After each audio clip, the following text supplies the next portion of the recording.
Hello and welcome to the red carpet in front of the Audiobook Club Theatre of the Mind on London's glittering Park Lane, where we await the arrival of all the big stars of the audiobook firmament for the 2024 Audiobook Club Imaginary Awards Gala. For financial and logistical reasons, both the gala and the awards are entirely imaginary, but hopefully that won't stop me, Steve Phillips, and my co-host Matt Layton. Hello, Steve. And you, gentle listener, from enjoying this wonderful star-studded soiree. Thanks, Steve. My compliments on the sky blue 1970s velvet tuxedo, by the way. Very courageous. Thank you very much. As I look down the red carpet, I can see Richard Osman unfolding his 6'7" frame from the back of a rather swanky-looking limousine and offering his arm to We Solve Murders narrator Nicola Walker, resplendent in what I can only describe as a well-classy evening dress. And just over there, two British comedy national treasures, Miranda Hart and Sir David Jason, of course, just having a casual chat, just watched over by the paparazzi there. And that's right, it sounds like Sir David is telling Miranda his Michael Hordern story. Yep. And if that weren't enough, Hollywood royalty Al Pacino, 84 years old and mad as a box of... What on earth? It's Bob Mortimer making an entrance, swooping down Park Lane astride a giant 20-foot pigeon. Audiobook Club with Steve Phillips and Matthew Layton.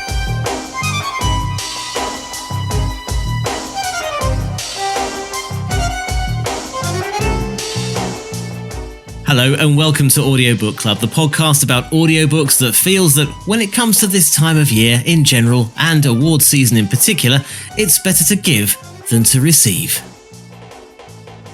So Matt, we're going to get straight into it now. I know that everyone has bated breath, including our listener, again numerically as well as metaphorically. Our first award this evening is for Best Imaginary Violence. That's right, Steve, and the winner of said award comes from Yellowface. What is it like to be so impossibly perfect? To have every good thing in the world? And maybe it's the cocktails or my overactive writer's imagination, but I feel this hot coiling in my stomach, a bizarre urge to stick my fingers in her berry red painted mouth and rip her face apart, to neatly peel her skin off her body like an orange, and zip it up over myself. Well, straight off the bat, I was coming into this. We just read The Hotel Avocado by Bob Mortimer, and that was fantastic. That was amazing, an amazing performance by all the cast in that, Bob Mortimer, Paul Whitehouse, etc. And you could not have more of a gear change, certainly with the story. And I went into this completely cold. I hadn't read any of Rebecca Kuang's body of work up until this point. And then straight off the bat, straight into the intrigue. I obviously understood read the synopsis of everything you just outlined, but I wasn't expecting to get into the action so quickly. A brief kind of setup of the character, the relationship, and then you were straight into the death of Athena Liu. With the pancake-related incident and the stealing of the manuscript, and therein it was then you were just hooked in from chapter one. And I don't get hooked in very much at all. Indeed, it takes a lot to hook me into a good fiction book. But this one, I haven't read anything so good in years, probably. But you were jumping up and down when I spoke to you, going, "Oh my goodness, this narrator, Helen Laser, she is so good." Yeah. How did she drag you in? Well, she's the best example I've seen for a long time of a perfect match between the performance and the character. And you and I talk a lot about there's a difference between a narrator and a performer. And she is definitely a performer because she had to from how I was listening, Helen Laser had to achieve this character on many levels. This is someone who is the protagonist, and usually you're on the side of the protagonist, aren't you? They're usually the goodie. Do you know what? I was really looking forward to asking you. So do you actually like the lead character in this book? Yeah. I feel a bit dirty saying it, really. I mean, yeah, dude, I did. I was hooked in by I guess the psychosis of the lead character, how the mind worked, the constant justification, the constant trying to lie convincingly. It was really interesting, which I don't know if that says something about me. Maybe it does. But yeah. She lies to herself and others, doesn't she? As well as lying to others, she lies to herself. I think that's the best way to put it. She justifies all the actions she does as being a good thing. Therefore, she's right. Therefore, she can do it. And it starts, there's obviously the main manuscript, but it just doesn't stop. It becomes like a drug. I've had the first book. It was a major runaway success, albeit with a massive social media storm. What do I do next? How do I top it? How do I carry on from there? And of course, she's reached the peak so soon. But of course, her inspiration is dead. The person who wrote it is dead. And so where do you go from there? And it's, rifling through and looking for other tidbits that you can expand on and so on. And it's a ever decreasing circle. And what really impressed me was that Helen Laser takes the voice of June Hayward, and she's got to convey the justification, that convincing herself as well as convincing others. So she goes through the panic of explaining to others the justification to herself, the panic as she gets found out here and there, although she thinks the game's up continually throughout this book. It's intonation, and it's the depth. She has and we've had a brief chat on Instagram. I did invite her on, but a bit sort of short notice and everything. But she has this. She was very naturally very witchy because. Well, I was about to say, you're not the only person who thinks this. While you were bouncing around the room, Tigger-like, telling me about this yesterday, you sent me a little clip of the author, Rebecca Kwong, and I've probably pronounced that wrong, and that's possibly illustrating the whole point of the book. The other point of the book, the misappropriation elements of it, which, as I say, I'm not going near with a barge pole. But she said this of your new internet friend, Helen Laser, as the narrator of the book, and why she chose her. Okay, when I met the narrator of Yellowface, nicest person in the world, I told her I knew immediately she had the perfect voice for this book, but I didn't tell her it's because she sounds like a total witch. There you go, you see, justified. You can't get bigger justification than the author, can you, really? But it was so good. Well, I thought I was quite right in everything I was saying there, absolutely. It's essentially, I think this was a fantastic book. The imagery that Rebecca Kwong created inside the insane, twisted mind of Athena Liu's, I don't know, enemy, would you say? Just incredible. Just a fantastic book, and also interestingly a real departure for Rebecca Kwong as well, because she's not the kind of book she normally writes, and it was a kind of first. I really want a sequel. I want a sequel. R.F. Kwong. I love your enthusiasm for this book. Every time since about July, when we've brought up whether we're going to do a best of show or some tacky equivalent like this one, you always mention Yellowface first. It's interesting. It's really stuck in your mind, hasn't it? It certainly has, absolutely. So we go from there and we segue really neatly into the Frankie Howard Memorial Award for the Best Unnecessary Smut. Yes, the inaugural Frankie Howard Memorial. The inaugural. In fact, you could say every award tonight, or indeed whenever we record this podcast, is inaugural, as it's the first ones we've ever done. Excuse me, it's just it's an award ceremony trope that I'm doing here. If you're going to analyse everything, meant to be, they just say inaugural all the time. Never know what it means. Tonight, my friend and nay colleague, tonight is not a night for petty arguments. It's a night for the stars, isn't it, really? And the award goes to Darren Brown for his outstanding contribution to the genre in his Audible original podcast series, Boot Camp for the Memory. Show that the king is in residence, staying in it on his royal holidays. Have you got that? Next word is sugar, so now we link flag and sugar. So we can imagine a delicious, sugar-coated flag, pink and fluffy like candy floss. You're licking the pole, because that's the sort of thing you do. Maybe you don't like it at first, then you start to enjoy it and you can't stop. Where was I? Oh yes, octopus is next. So sugar and octopus. Still funny. Sucking on its tendrils there. I think Darren Brown should be in the next Carry On film if they make one, or indeed like an Allo Allo reboot. He would be fantastic, maybe as Lieutenant Gruber. Anyway, that's just my focus. Yes, focus. Onwards to the next award, my friend. Yes, the next award is for Best Celebrity Impression, and this comes from Sir David Jason's audiobook from earlier this year, which is strangely called This Time Next Year. In it, there's a story that he likes telling where he meets Sir Michael Hordern, in a voice artist studio in Soho. I've told you before many times my story about bumping into Sir Michael one afternoon at one of the sound studios, possibly Molyneux actually, and not being able to suppress my surprise at seeing one of the true greats of the theatre in this slightly, grubby context. I mean, if we're talking about proper actors, you can't get much more proper than Sir Michael Hordern, can you? "What are you doing here, Sir Michael?" I heard my shocked self ask as we encountered each other in the reception area. "Why, dear boy, the same as you," came Sir Michael's reply. "Being a vocal whore."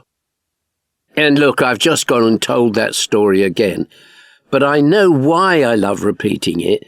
It's because every time I do so, I get to do my impression of the voice. Michael's wonderfully rich and tremulous tone, in which the word whore grows at least one other syllable to become whore. I don't know how you spell that. It's got lots and lots of syllables in there, far many more than is actually written in the actual word and how the rest of us say that particular word. Now, how do you feel about the book from a distance of a couple of months? Sum it up for us, Steve. It was a warm bath. It was warm bath territory with all that's horrible in the world. Listen to this and you'll feel much better. This is perfect for Christmas, actually. This is perfect, not necessarily for Christmas Day, because Christmas Day is a bit frenetic and, are the sprouts done and all the rest of it. Is the turkey cooked properly? I've got slippers again for Christmas, all the stresses and strains. But actually, it's for one of those sort of journeys, if you're driving to relatives for Christmas or you're just sort of just chilling out in the days leading up to it and everything's done. This is the book for you. It's a really nice book to listen to, either in the lead up to Christmas or that space between Christmas and New Year. You make a fantastic point, Steve, apart from the fact that, of course, we have pre-recorded this and it's going out on Boxing Day. Yes, well, for next year, this would be the perfect. So only another 360 odd days to go before you can officially. Christmas is dead, mate. Christmas is dead. Yeah, you really are dampening the excess atmos there by keeps repeating "Christmas is dead" at the top of your voice. Sinister Christmas. That's it. There we go. Soon as Boxing Day comes, the broadcast rule is Christmas is dead.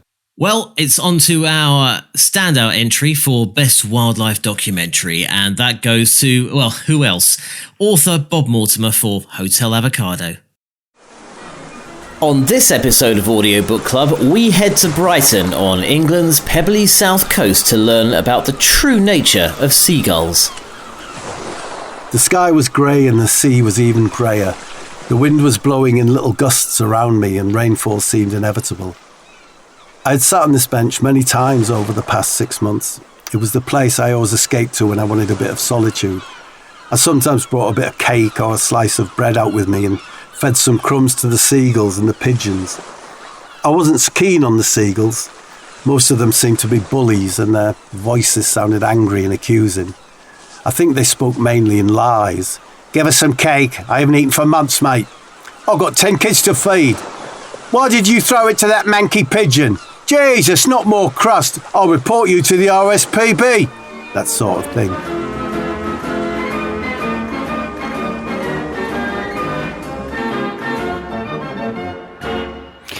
Hotel Avocado wasn't really my kind of book, Steve, but I did warm to it in the end. Why is it here? Why is it winning awards on our inaugural award show? 2 words for you, Matt. Manky pigeon in that clip just then. The way he brings together different things and sticks them together as him and Vic Reeves, did on throughout their TV career.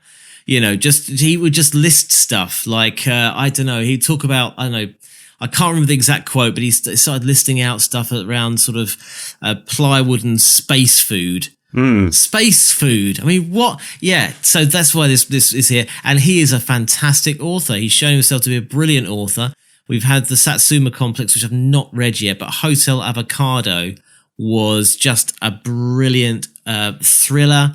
Really well-rounded, interesting characters, fantastic setting, and above all, the plot, some real jeopardy in there. It'll keep you gripped from start to finish, I'll betcha. Yeah, and some unusual violence. Your use of 2 words that don't belong together. At one point, he does get hit in the face with a clod of mince. A clod of mince. I mean, that word, clod, that's got Bob Mortimer all over it, isn't it, really? Can I do the next award? We're getting towards the big ones, mate. Yeah, we're going to have a chat about the next award after you've done the next award, because it's not so clear-cut for me. Oh, is it not? Okay, yeah, because obviously, yeah. All right, so the next award is for Performance of the Year, and for me, certainly, the award goes to Nicola Walker, who narrated the first in Richard Osman's new series of books called We Solve Murders. This your bag? Carlos Moss motions to Steve's rucksack. The bag I just carried all the way from the plane and pulled my passport out of, says Steve. Yes, it's my bag, Sherlock. Bit much? Is that humour, sir? I hope not. Long flight, says Steve. Also, I'm English. Also, stupid question, Carlos. Carlos lowers his aviator shades once more. Sir, you've made me lower my sunglasses 2 times now. That's plenty enough. Now, Nicola Walker should get this award. No bones about it. She was the engine behind this audiobook. Fantastic writing from Richard Osman. At the time, I said to you, I have never read any Richard Osman. Well, I read some of The Bullet That Missed. The first one, Thursday Murder Club. But this book is the first completed Richard Osman work, and I'm not really into my detective dramas and sort of cozy crime and that sort of stuff, but this was fantastic, and a huge great deal is down to Nicola Walker and her performance. The way she portrayed each of those characters, different sexes, different nationalities, different forms of authority and all the rest of it. She was fantastic. The thing that sticks in my head is the chat GPT of this criminal just doing everything in the style of an English gentleman. However, and we've heard her earlier on in this awards ceremony, Helen Laser for Yellowface, it just runs her so close because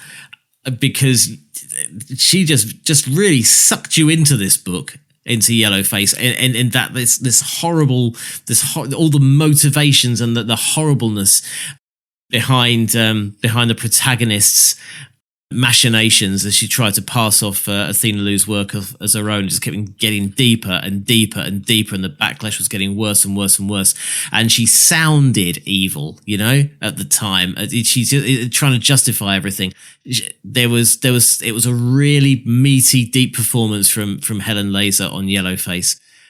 So yeah, for me, I would probably give it to them jointly, but Nicola Walker, absolutely take nothing away from her. I referred to it at the time as being like it was the chocolate fondant of audiobook club narrations. And yeah, she It was soft and spongy on the outside and warm and gooey and comforting in the middle. I just thought she did an amazing job. And yeah, it turns out being an actor is actually a thing, and it's quite hard. And yeah. Speaking of which, I bet you can guess, without even opening the envelope, what celebrity anecdote of the year is. Get him on now. Do you want to say what it is? I don't think he needs an introduction. Just run VT, as they said in the 80s. Oh, right. Okay, fair enough. I had my lunch with Marlon in a modest room in the hospital where we were filming on 14th Street. He was sitting on one hospital bed. I was sitting on the other. He was asking me questions. Where am I from? How long have I been an actor?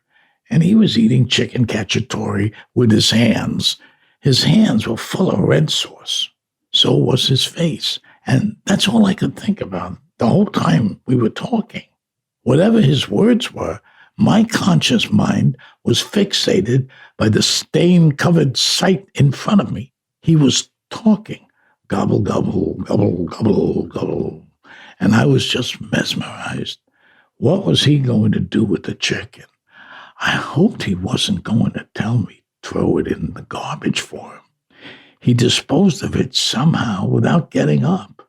He looked at me in a quizzical way, as if to ask, what are you thinking about? I was wondering, what is he going to do with his hands? Should I get him a napkin? Before I could, he spread both his hands across the white hospital bed, smeared the sheets with red sauce without even thinking about it. And he kept on talking at the same time. And I thought, is that how movie stars act?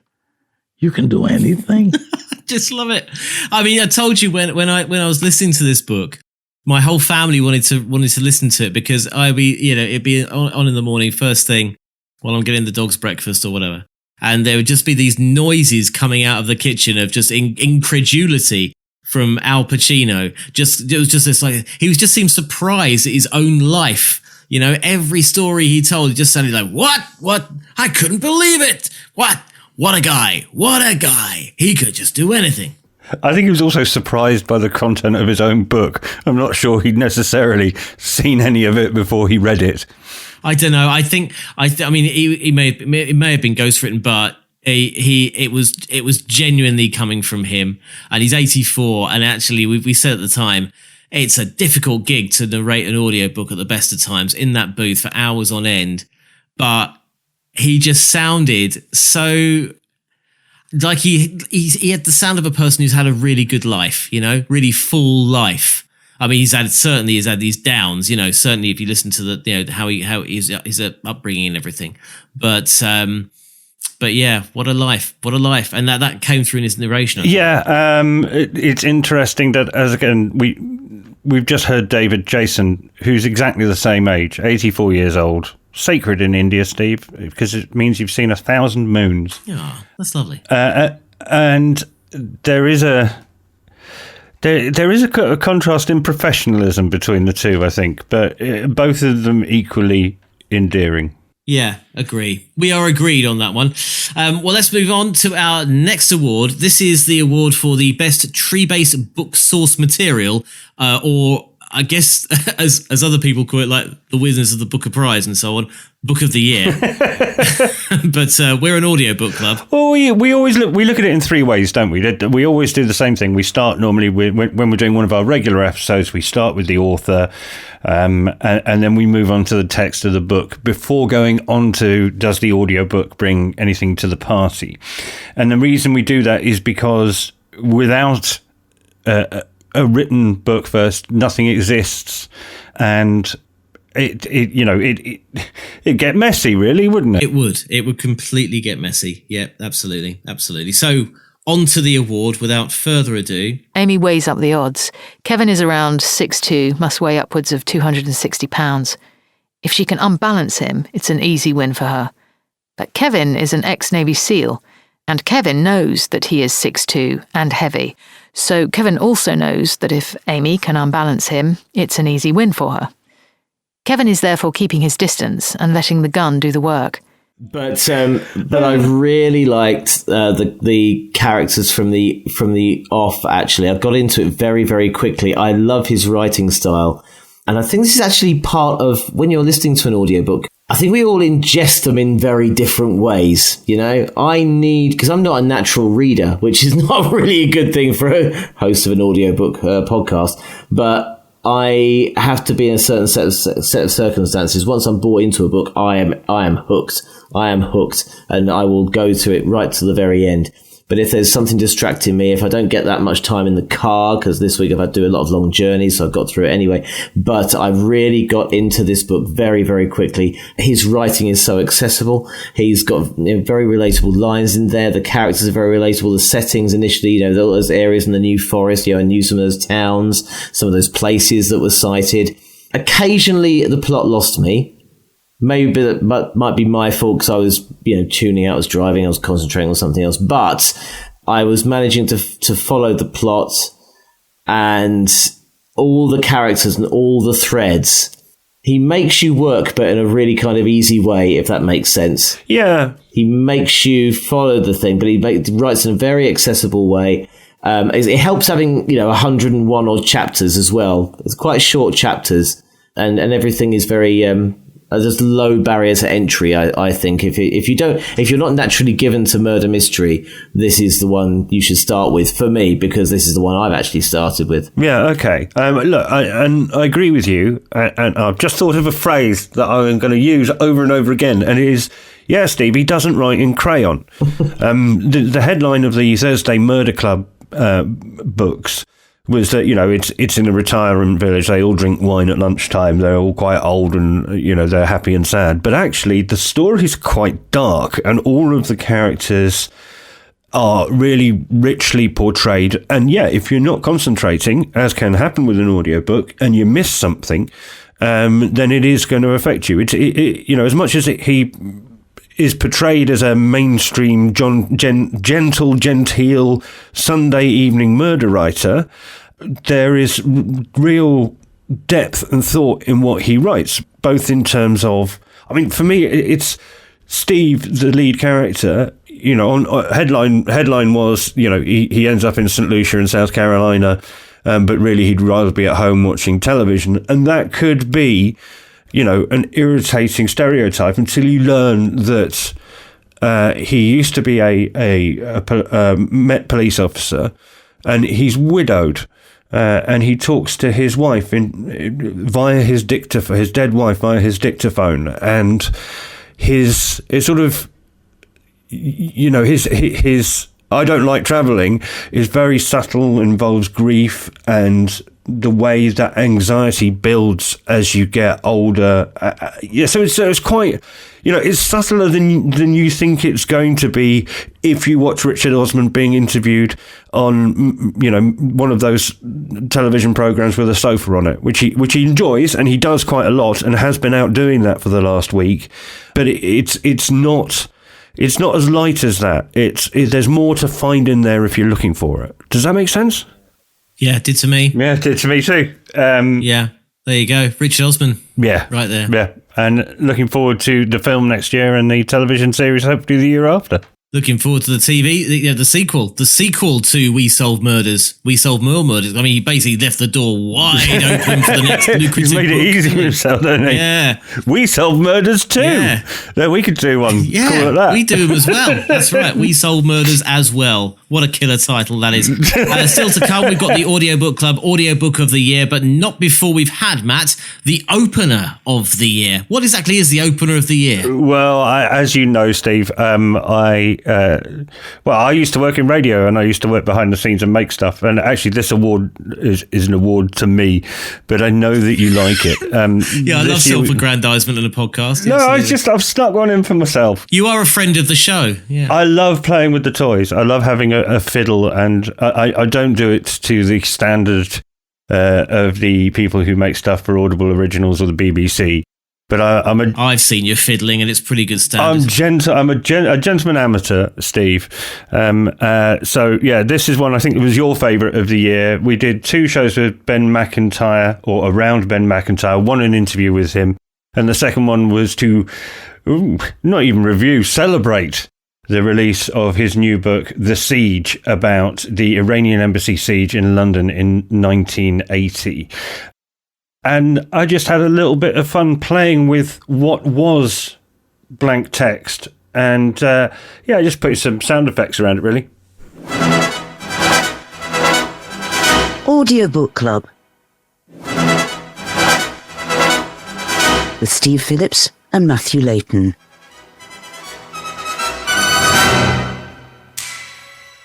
On this week's Audiobook Club, we travel back in time to 1980 to learn more about the infamous siege at the Iranian embassy in London.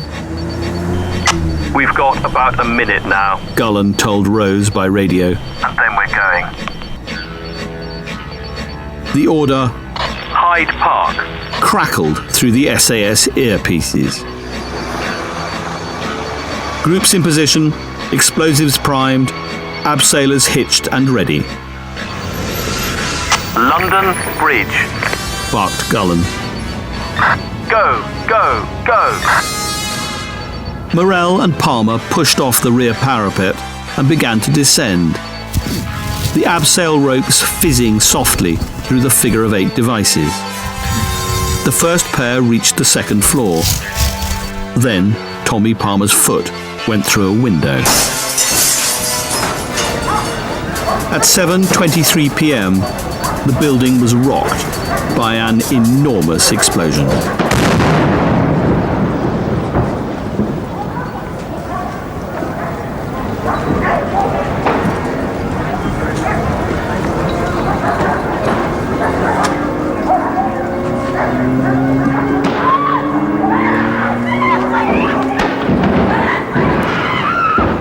They're shooting back.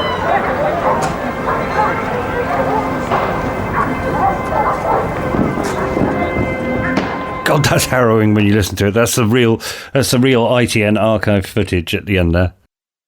That's incredible. I mean, it just you captured the real atmosphere of that book, because the thing about Ben McIntyre is he turns, and it gets talked about a lot, and he turns real life events into a real drama for the ears, doesn't he? His narration as well, and the intensity of that situation, especially if you were in the Iranian embassy as a bystander at the time, was pretty high, wasn't it? And it was just an incredible book, absolutely incredible book, The Siege, as was Colditz before that as well. SAS Rogue Heroes coming, season 2 coming in the new year as well. So I'm looking forward to that. Looking forward to that. Yeah. Absolutely. But Matt, that you thoroughly deserve that award. You would have won all of them, of course. I have awarded myself. Well done. It does bring us on to the denouement of the very first, in some will possibly say inaugural, Audiobook Club Awards. And is it not the zenith? Is it not the pinnacle of the Audiobook Club Awards? It's the nucleus zenith, and maybe even the nadir. Maybe the nadir. That's the negative one. That is the nadir, the lowest point. Indeed, the highest point. The Audiobook Club. Lowest common denominator we do, not the lowest point. Yeah. We don't do nadirs. Yes, that's true. Yeah, we say a very sort of, let's say lowest common denominator. It's kind of very much at a permanent low level, isn't it? You know, there's no sort of... There was the bit where you once do a deer... No, I can't work that joke out. Sorry, don't do that. Don't cross the streams on that one. So basically, we had a decision to make about Audiobook Club of the Audiobook of the Year, and there isn't one. We haven't come up with it yet. I think there may be some indicators of what might be coming from my side, but no, we're both going to nominate our own Book of the Year, and I think you wanted to put in some bears mentionings. What did you call them? Honourable mentions. Honourable mentions. So basically, we were for I think probably a few months of the earlier on this year, we were off air, but however, the audiobook listening did not stop. So honourable mentions to a couple of things we've not brought up on the podcast before. One is Politics on the Edge, which is an episode we may well bring out fairly soon, from Rory Stewart. That was a fantastic autobiography and his account of his time working in government and, of course, outside government as well. I also listened to Alan Partridge's Big Beacon as well. Heartily recommend that. That came out actually last year, but I listened to it this year. And also the art of staying with politics, actually, the art of the political interview. And if you've ever wondered what goes on behind the scenes, what really happens in TV political interviews, then it's Rob Burley's Why Is This Lying Bastard Lying to Me, which is attributed to a quote from Jeremy Paxman once when he describes how he interviews politicians. So a few books there from myself as to what I was listening to while we were away, but they are all fantastically recommended. So go ahead and download it if you get a chance. You got any of yours at all, Matt? No, I think I'm just going to go for my a big finish. So I have to ask you, Steve, what is your audiobook of 2024? My audiobook of 2024 was one I really wasn't expecting to be it, because we've got our kind of favourite genres, haven't we? And I wasn't expecting a work of fiction, actually, to be honest. I really like sort of factual stuff, historicals, biographies, all that kind of thing. But it is Yellowface. Yellowface is my book of the year by Rebecca Kuang, because it's just for everything I've said throughout the podcast. It had me from literally second one straight into the action, and just watching this life go spiraling out of control. Combination of the written word, and also a fantastic performance by Helen Laser, and also Ashley Haddad as well, who did the Radio 4 Book at Bedtime version too. So that's my book of the year. Matt, what about yours? I'm really interested to hear. Go on. Me? Yeah. Me? Oh, really? Elton John's biography from 2019. A couple of weeks ago, we failed to give a positive review to Farewell Yellow Brick Road, isn't it? Yeah. Farewell Yellow Brick Road, which was the book to accompany the end of the tour, and it was god awful.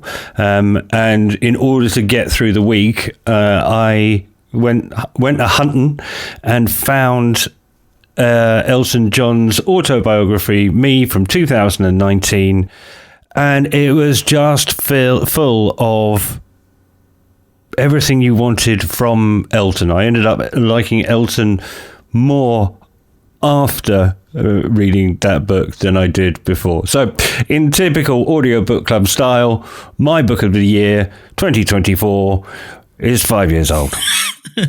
I didn't expect Elton John to come up on the inside for you. Right at the end there. He really...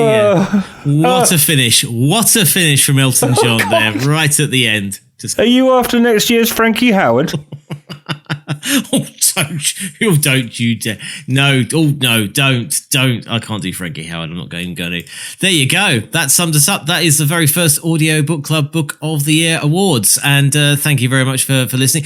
By the way, Chippin, what were yours? Audiobook Show on Instagram and also Blue Sky as well. We've got a Facebook page, and we've got we have an X account as well. But let us know what yours was. I did sort of post out an Instagram image to sort of sum up audiobooks of 2024, and if you go to our Audiobook Show account on Insta or Blue Sky, you'll see it's utterly harrowing image from AI to sum it up. Really, you won't sleep for a week. You won't unsee it. Trust me. Thank goodness it's a podcast. So next week we're going to carry on our sort of this kind of end of year bring your party games to the class kind of show. It's best of the guest, Matt. Yep, we have the three Bens, Ben Folds, Ben McIntyre, and Ben Aronovich, as it's meant to be pronounced, I have found out. Who else have we had on, Steve? Oh, we've got Dirk Maggs. Dirk Maggs. Oh, Sandman. The greatest audiobook producer of all time, fact. I've missed me some Sandman. Oh, man. Yeah, but, I mean, Dirk Maggs has literally produced movies for the head. And that's exactly how he sort of goes about his business. And it just goes to show, I don't know, you see screenshots of, sometimes he posts screenshots of his kind of, his production layout on his screen. We have Adobe Audition up with just one sound file, and there's just like hundreds of rows of sound effects, dialogue, it's just music, the whole thing. And I meant to mention this when we interviewed him. That time, and hopefully he'll come back on. Actually, I'd like to talk to him about what he thinks about AI, to be honest. I'm suspecting not such a fan, but the theme tune to the Sandman you always remember where you were when you heard a certain piece of an audiobook, don't you? And it really is completely incongruous. But coming off a roll-on, roll-off car ferry at Calais, as the doors open to reveal Calais on the other side as I arrived, that's when the Sandman theme on Audible kicked in. And I just thought that was quite, obviously the setting it revealed was more sort of, an entrance to the Calais one-way system rather than the Land of Dreams. But nonetheless, that's what I see. Yeah, so the honourable mentions also to Jeff White, of course, global superstar now of the Lazarus Heist, which apparently reached a much wider audience on Audible than it did through the BBC iPlayer. Oh, wow, interesting stuff. Anyway, so we've got a packed show full of all the guests we've interviewed over the podcast, and it'd be great if you could join us for that. So that'll be coming out just before the turn of the year. Then we get straight back into all the audiobooks of 2025, which I'm going to be looking forward to as well. So that was the awards. Matt, thanks so much for your commentary and also your compliments about my sky blue tuxedo. Appreciate that. And we will see you next week for Best of the Guests. Sayonara, Steve. Ta-ra. Happy Christmas. Yesterday, you muppet. Still say it. Gee, when do you take your decorations down? March? April. Just can't let go of the past. I can't let go. Oh God! Don't get onto the phone party again. On to the next podcast, yes. Everybody. I'm sure the rest is politics has dropped now. Come on, off you go. See you later.